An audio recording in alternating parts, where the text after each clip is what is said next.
Ladies and gentlemen, we have Rob Font facing Marlon Chito Vera this Saturday, the UFC Fight Night, and it's gonna be one of those great fights in a bantamweight division that the division really needs, especially after Aljamain Sterling defeating Petr Yan. It's nice to see that also the higher ranked guys are getting into competitive fights and moving forward. So let's get into this fight. First of all, both fighters have their most recent loss against Jose Aldo, who is a legend. So we should not look down upon them just because they literally lost to an actual legend. So let's analyze both of the fighters. Both of the fighters have a very solid stand-up. Marlon Chito Vera is known for his grappling, and his introduction into MMA was also by submitting everyone at the local tournaments all across this Latin America. But his striking also improved, and we've seen it in a display when he basically finished Sugar Sean O'Malley.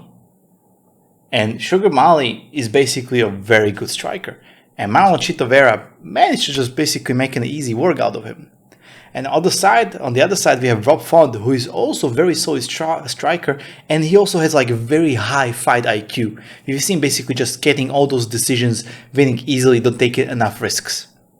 But if there is one way that the fight can end up on the ground, I think that Marlon Chito Vera has a very solid chance to finish Rob Font very easily. Because despite the fact that Rob Font is also a black belt in Jiu-Jitsu, which is almost everyone nowadays, he got finished by kind of hardcore guillotine choke from Pedro Munoz. And Pedro Munoz is a striker, so if another striker can finish you and submit you in a relative ease, then someone who is basically a very good grappler, even though they strike a lot, should not have a problem with you.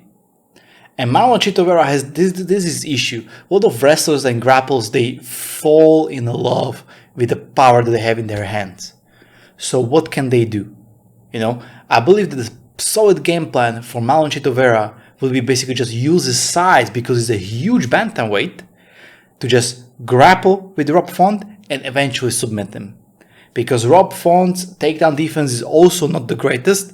He's standing, around the 50% takedown defense accuracy, which in a division that has a lot of strikers is not also a very good sign. However, this is one of those fights that hey, it's a solid weekend fight. If there is nothing else going on, tune in and watch it.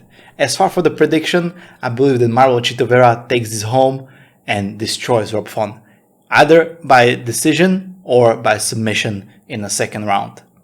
So let me know what you guys think. Can Rob Font win, or can he even knock out Marlon Chito Vera?